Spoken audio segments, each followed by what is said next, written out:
Hello there, it's Eric Erickson. Welcome to the program. I hope you're doing well. The phone number is 877-973-7425.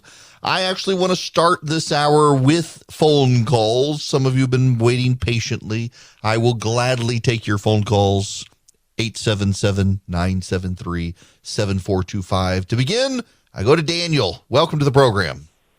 Hey, Eric. I'm happy to talk to you in an air-conditioned car for the first time in 9 months. I don't know what's heating up more, the weather or politics, but yeah. So, how long have you been in politics? Oh gosh, since I was in college, really 94. So, maybe 30 years of going on. Okay, you've been in about a decade longer than me. How do you vet information and what's reliable and not reliable? Because I've come across some information that could be damaging to a congressional candidate that could pretty much tank their campaign. I'm like, well, I can either just throw it in the trash or I can go and investigate it. So what are your thoughts, and should I just... Yeah. Okay. So here's what I do. This is probably the number one question I get asked today is, how do I do show prep? How do I research? How do I form my opinions? And I will tell you, in all honesty, I read twice as much now as I ever have in the past. I rarely have time to read for pleasure anymore because I am reading the news constantly now.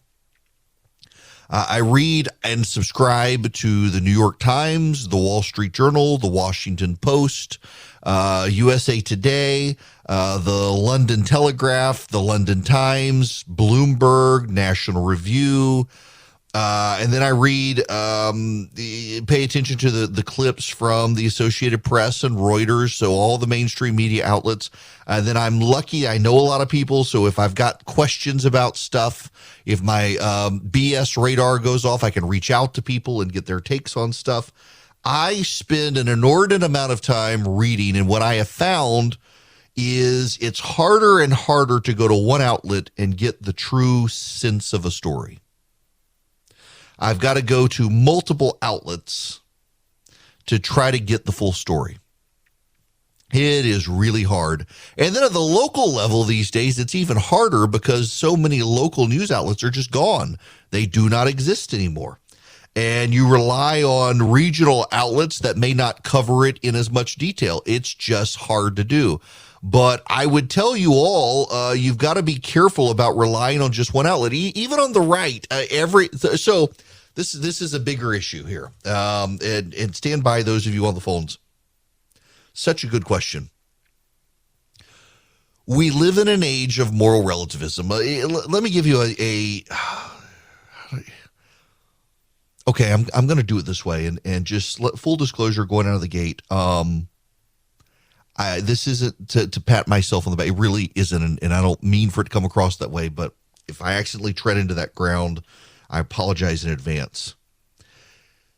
We're in postmodern times, and it has taken me a very long time to understand what that means. Because what is modernity? Well, I mean, you feel like we're in modern times. You look at ancient times; they didn't have electricity. Now we do. We're in modern times. Scientists, I shouldn't say, historians tend to put Louis XIV as the dividing line between ancient times and modern times. The development of Versailles and the technologies there was a restoration almost of the Roman Empire. The developments in the building of Versailles that they did, that's kind of where modernity begins, with the building of Versailles. Beyond the Renaissance into Versailles. Post-modernity, I don't know. Maybe in about 100 years, people will look back and put their finger on when it came. But what's the difference between the two? It has taken me a long time. I hated philosophy in college. I really did. My kids now, they're taking logic in class. They go, well, that's a fallacy. That's this. I never studied that, and I didn't go through. I took a philosophy class in college, and I despised it. So it's taken me time. I've talked to people like Tim Keller, the theologian and others about this. Keller's actually written some easy-to-understand works on what it is. So here it is. In modernity, there is objectivity, and we can agree on what the truth of something is. In post-modernity, objectivity becomes subjectivity, and everyone has their own truth. The danger of post-modernity is where we all find ourselves, and that is we go to our preferred outlet. And at our preferred outlet, we get what we believe to be true. And oftentimes it's what confirms our biases, and it may not necessarily be true. And what post-modernity does is it focuses us on exceptions to rules.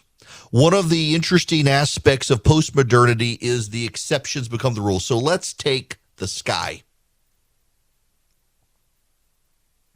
The sky, if it's not cloudy outside and look up, what color is the sky?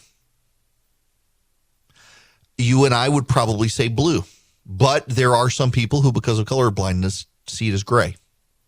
There are other people who wear sunglasses or tinted glasses, and so it skews the color of the sky. And so the postmodernists would say, well, we can't really say the sky is blue. And see what they're doing, this is very particular and very detrimental to society and causes instability in society, is they take what is commonly true and they argue we can't really say it's true anymore. And who's to say that the shade of blue that I see the sky isn't the shade of blue you see the sky, and so maybe the sky isn't blue.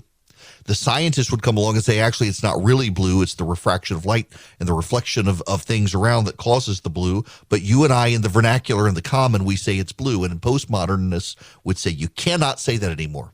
Our reality is shaped by our words, and because the words which you described the sky as being blue are different from the words I use, therefore you can't say it's blue. When in modernity, we would all kind of agree it is. So each of us now have our own truth. There's not a common truth. And if you believe there's a common truth, you are the bad person. So we take the exception of the police. There are bad police officers in this country. There are people who are police officers who have done bad things. In modernity, we would say overwhelmingly the police are good people who keep us safe. In post-modernity, we take the exception of the bad guy and apply it to all of them. And the exception becomes that police officers are good. We're supposed to focus on the bad, not the good. In post-modernity, words shape reality. There is no objective reality. Words shape it. We become very relational. And in becoming very relational, everyone is allowed to, you hear it in people's conversations now. I feel as opposed to I think. You can tell there was a tipping point in society towards post-modernity when it became very common now for people to say, I feel like, as opposed to I think.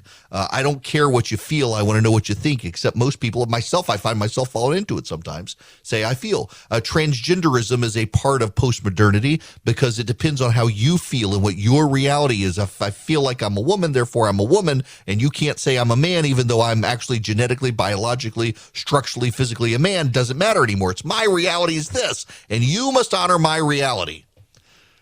That transcends into the news now.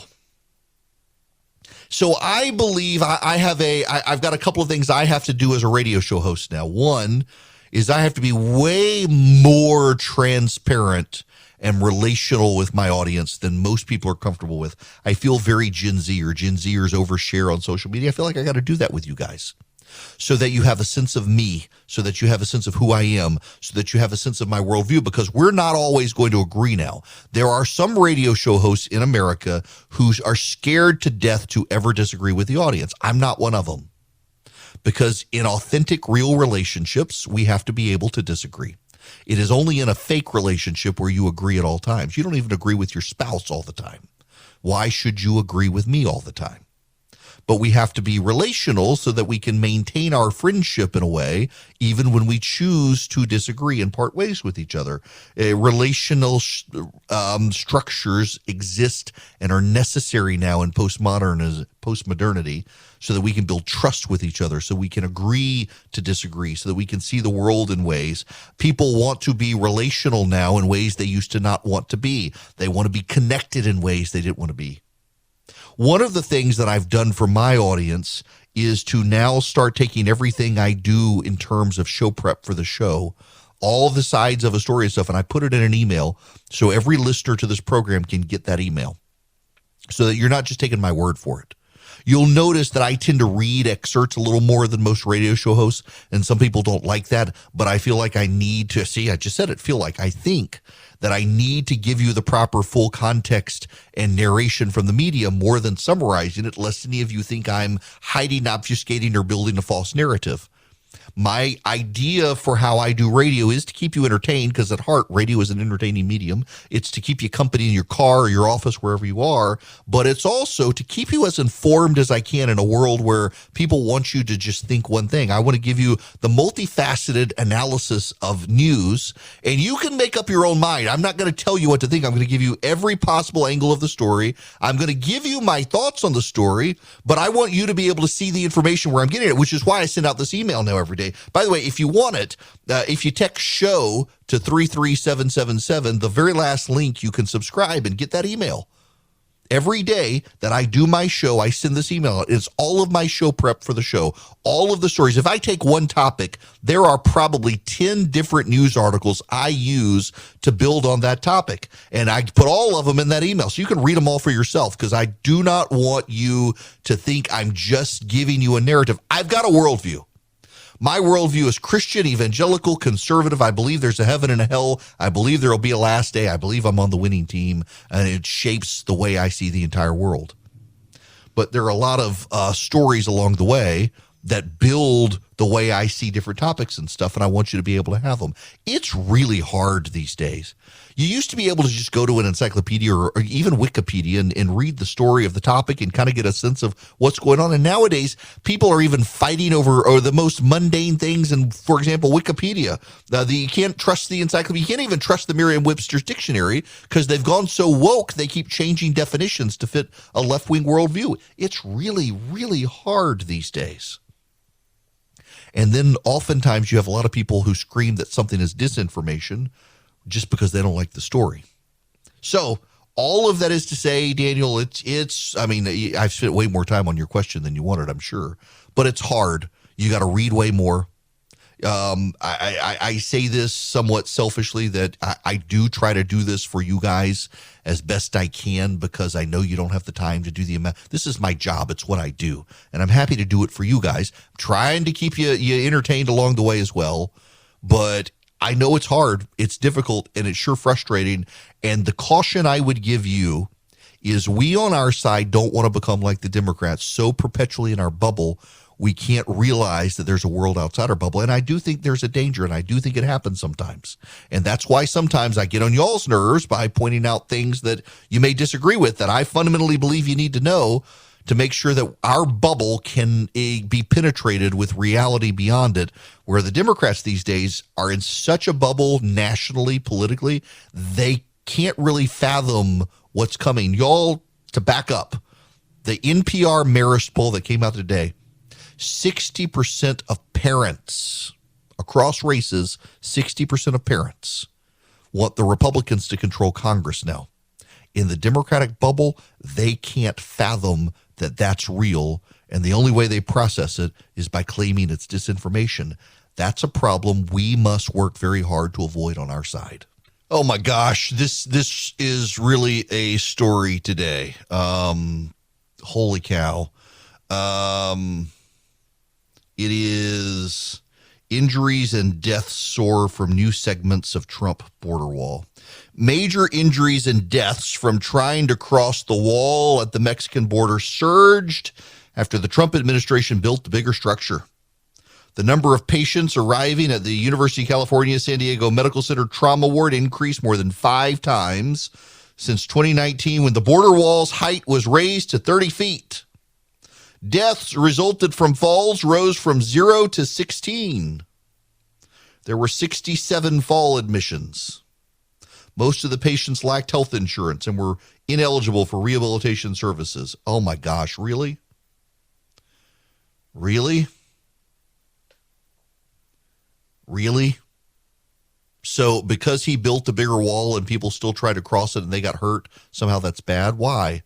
Why?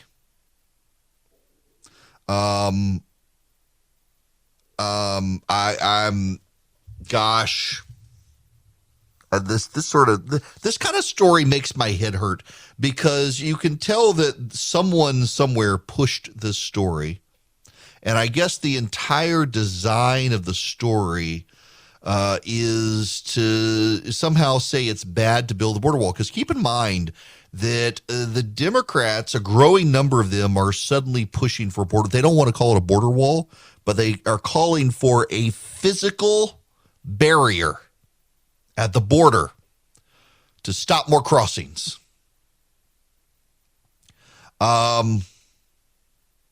Okay. Sure. This frustrates me. By the way, I just got an email from Susan, listener Susan. When you listed the sources you consult, they were mostly liberal or liberal leaning. The Epoch Times was not on the list. Why is that? Because I tried to list the major big news organizations that I miss. So I didn't include, for example, the Christian Science Monitor, the Epoch Times, and Axios, and a whole bunch of other news outlets. I was just pulling up the order, but let's see. I've got here Real Clear Politics. One of my favorite sites, Susan, is Memo-Random, which collects the links from every news outlet on planet Earth per story. I've got Not the Bee, which is the Babylon's Bee Serious news site as well. The Washington Examiner. I've got the Washington Times. I got Bearing Arms. Must we play the game of, oh my gosh, my news outlet wasn't forgotten, and so I must send you an email and demand to know why, because I can't show you grace that maybe you only have a limited amount of time to run everything. I'm sorry. I don't know if Susan meant it that way, but it certainly annoys me when, oh my gosh, my news outlet that I like, you didn't list. Because I got a lot of them. Y'all, I'm telling you, I read so much every day now. I can't remember the last time I picked up a good book just to sit down and enjoy the pleasure of reading, because I got to read so much news every day now. It's honestly, actually, I take that back. Law school and seminary is what sucked the joy out of the news or out of reading, because you got to read so much. I mean, behind me on my desk, literally, let me give you the books that I have on my desk right now. Do You Believe by Paul Tripp, Covenant Theology by Walter Reed Muther, Can We Trust the Gospels is there as well. And then right here, I've got the Field Guide to False Teaching. And then I've got the Psalm in 30 Days book. I've got Scott Saul's Beautiful People Don't Just Happen. I'm trying to read more theological stuff, frankly, because it's good for my soul when the news has gotten as terrible as it has. But grace, please, grace. All right. I have got to move on to other stuff. In particular, we can all have a laugh at this one, I think. Well, no, I take this back. Democrats, you probably can't have a laugh at this. The New York Court of Appeals, which in New York is kind of weird. The Supreme Court in New York is the lower level court, and the Court of Appeals is the highest court. The New York Court of Appeals is the Supreme Court of New York, and they have thrown out the Democrats' redistricting. Democrats had assured themselves that the 2022 damage could be mitigated by New York. Not anymore, and now they're scared to death of what's about to happen.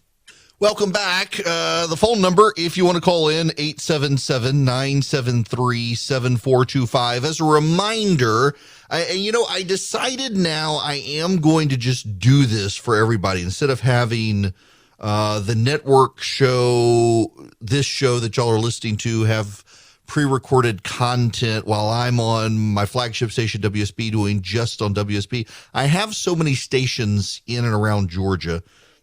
I think it'd be a disservice if I did that. So starting Monday in this hour, the 2 o'clock hour, I am going to hand my show over to each of the Republican Senate candidates in Georgia and give them an hour to answer the very basic questions of who are you, why are you running, what do you want to do, why are you better than the other guys, and just how terrible do you think Warnock is.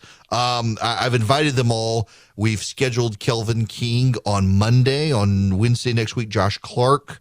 We've got Gary Black, the current Commissioner of Agriculture in Georgia, in 2 weeks. We will have Latham Sadler. We're getting him scheduled. Have not heard back from Herschel Walker's team. He's not doing a lot of interviews. I'm hoping he'll sit down and, I mean, it's not like I'm going to be asking challenging, tough, combative stuff to any of them. And I've raised my concerns about Herschel. Let him come on and answer these questions. We'll see if we can get him. I don't know. The rest, though, all the other candidates are willing, and I'm just going to give them the full hour to sit with me in studio and talk about who they are. It's not designed to attack the other candidates. It's just designed to talk about them so that everybody has a chance to get to know them. Now, there is a story that it's just too good. I gotta talk about this. Talk about the law of unintended consequences. Egg on our face. New York redistricting mess spooks House Democrats. Democrats' hold on the House majority has been growing more tenuous after a spring full of political setbacks.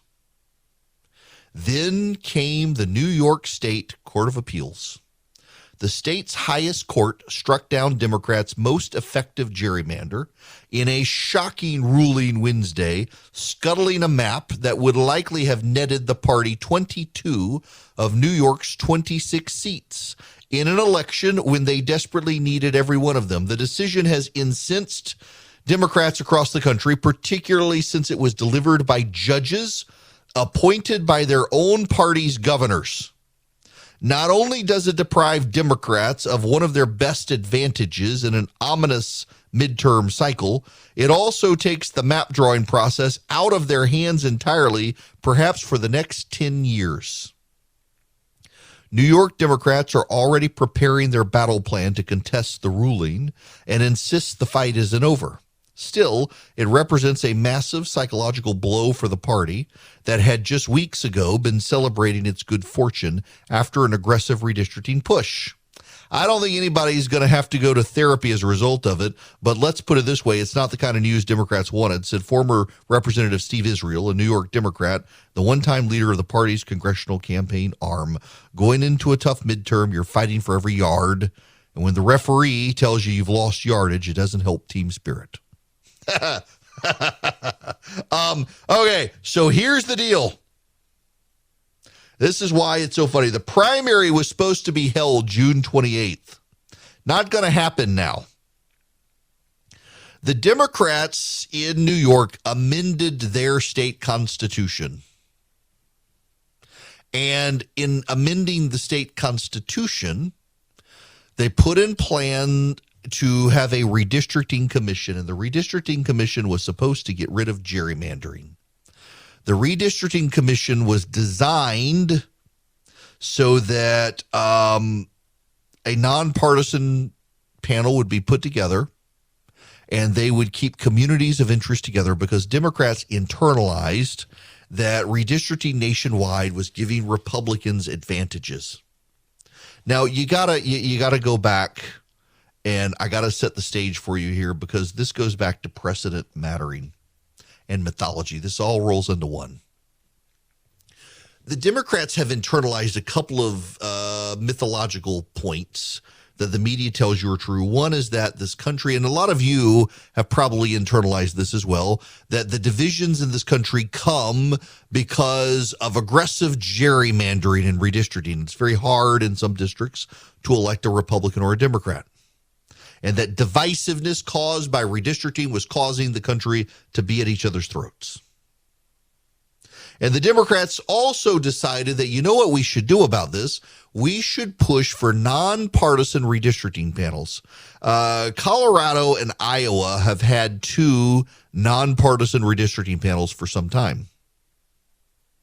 Those panels have a bipartisan group of Republicans and Democrats, and their chief objective is to keep communities of interest together. Now, what are communities of interest? Well, very often what you find is that cities are sometimes split into multiple pieces as opposed to being kept together, in large part to neutralize, in Republicans' cases when they're splitting urban areas, Democratic advantages in cities. So you'll give a little portion of maybe North Atlanta or North Charlotte will go to one candidate. The central part of the city is carved out to go to someone else. The southern or the eastern or the western parts, they go to other people and divide them up that way to neutralize power. Democrats do this too. One of the most famous redistricting episodes in the country came in the year 2001 in Georgia. In Georgia, the Democrats in Georgia were so aggressive in their redistricting, they actually created multi-member districts. So you would have a large territory and you would pack in 3 people. They never had multi-member districts, and they came up with them because they were afraid the Republicans were going to take over. So they had districts. In one case, they had a district that stretched all the way across the state, the entire state. So that your state representative in Columbus, Georgia would represent also Macon, Georgia, and Augusta, Georgia. It was the most bizarre thing. And the federal courts threw it out and said that that was a bridge too far. And so the Democrats decided in Republican states what they would do is they would put commissions on the ballot and hope that those commissions, if they just drew nonpartisan districts, would help the Democrats. There's a problem with that. You need to understand. 538, which is run by a group of progressives, 538 did an analysis that showed that if you actually drew nonpartisan redistricting around the country, it would give Republicans an advantage. It would break very slightly to the GOP. 538 did that analysis several years ago that if you did nonpartisan gerrymandering around the country, it would break slightly to the GOP, not by much, but a little bit. Well, the Democrats, they're okay with that because it would create enough swing districts. So they started pushing for these statewide commissions, and they drank their own Kool-Aid. Virginia and New York and Florida passed these commissions. What's happened is it's given Republicans advantages at a time Democrats need every seat possible. They drank their own Kool-Aid, and now they're going to die of it in the ballot box. Virginia could be much more democratically drawn, but it's had an outside special masters who benefited the Republicans to a degree. They had a Republican and a Democrat together draw the maps, and the Republicans benefited. In New York, the Democrats went overboard and Republicans benefit. Now, Illinois is the most egregious one. Illinois has genuinely, strikingly egregious redistricting. And you will notice the media is very quiet about that because the media doesn't really care that Republicans might benefit there. But in New York, they were pinning their hopes in New York. Because Chicago is so dominant, Illinois is so rural outside of Chicago. Well, you got Springfield. Hi, folks on WMAY. I got an affiliate in Springfield, but most of the state is, particularly southern Illinois, kind of rural. My mother-in-law's family is from El Dorado, which is a small town just across the state line from Kentucky, across the Ohio River. It's a very rural part of the state. And a lot of Illinois is like that outside of the Chicago area. The Chicago area dominates the state legislature and the congressional delegation. And so Illinois could get away with it. And they would have been able to draw it mostly Democratic friendly anyway because of Chicago. New York, on the other hand, there is New York City and then there is New York. You get north of, say, Albany in New York, and suddenly it's a pretty Republican state. New York just has so many people, it dominates. But outside of that, in the state legislature and beyond, New York is fairly Republican. And now they're going to get hurt. The Democrats are in redistricting. There's no way to string all these districts as anchors into New York City or Buffalo or Rochester. So the Republicans are going to be helped. And the Democrats realize the game is over. The game is over. Now, again, this has got to be said. There are rules to the game. You go into an election cycle and you got to play by those rules. You might be able to change the rules for later elections, but you can't change the rules for the current election. That's one thing I think Democrats got better in 2020, and that's why the outcome was, and look, I know I'm never going to convince some of you that the election wasn't stolen, that we were outplayed by lawyers, actually. Some of you, every time I say, you say, what about this? What about this? What about this? And you keep sending me stuff that has been thoroughly debunked. But you believe it was stolen. I've given up on trying to convince you. Please give up on trying to convince me. We can both think the other one is foolish. That's fine. But we got to acknowledge Joe Biden is president now. And one of the issues that I think we all can agree on is that, in fact, Republicans to some degree got outplayed by Democrats who were able to change the rules. But they took advantage of the pandemic to change the rules. I suspect that's one reason the Democrats are mad that Dr. Fauci said we're beyond the pandemic now, because they want to change the rules again for 2022. They see what's coming. They see the Republican wave. They got to use the pandemic to change the rules like they did in 2020. And they're furious that Fauci has said we're beyond the pandemic. But the rules exist for reasons, and part of the rule structure is in the Constitution, and if you don't like it, you can amend it. And the Democrats have a real hard time now because of the way the Senate is structured. Here's Lawrence O'Donnell on Joy Reid's show last night. This is like the blind leading the blind here. The Senate, now the case closed, the Senate is a disaster. It is a structural disaster. It was a disaster at birth, but it got away with it for a very long time, this notion of 2 per state. The founders never dreamed there was going to be a place with this name California, with all these Spanish place names within it, that was going to have a population, that approached the size of France. They didn't think they were going to have states like that. New York was your kind of biggest thing at the time, and it wasn't that much bigger than the other ones. And so the 2 per state thing has become an utter disaster.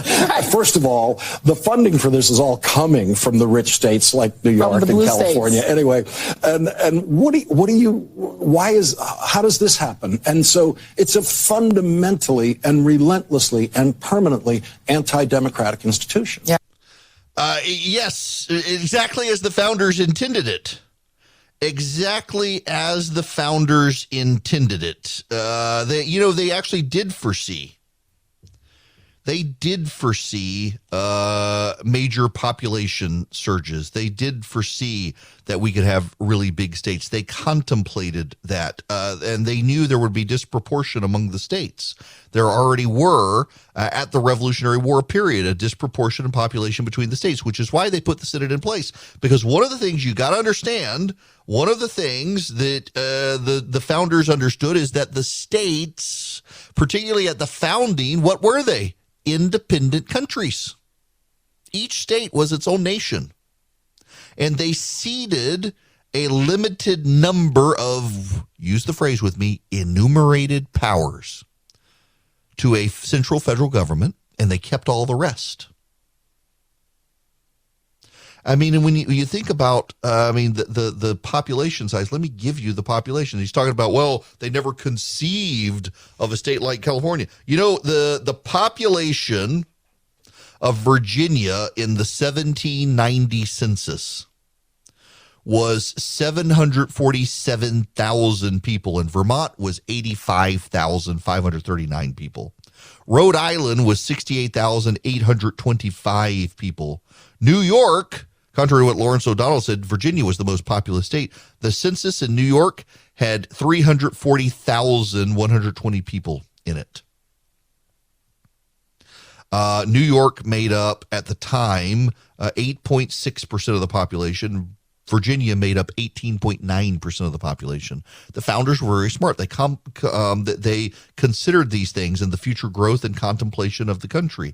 Now, here's the thing. This is what you got to pay attention to, is they could change the rules, but they don't want to. Instead, they want to go on MSNBC and complain about how anti-democratic the Senate was. The Senate was always set up to be anti-democratic.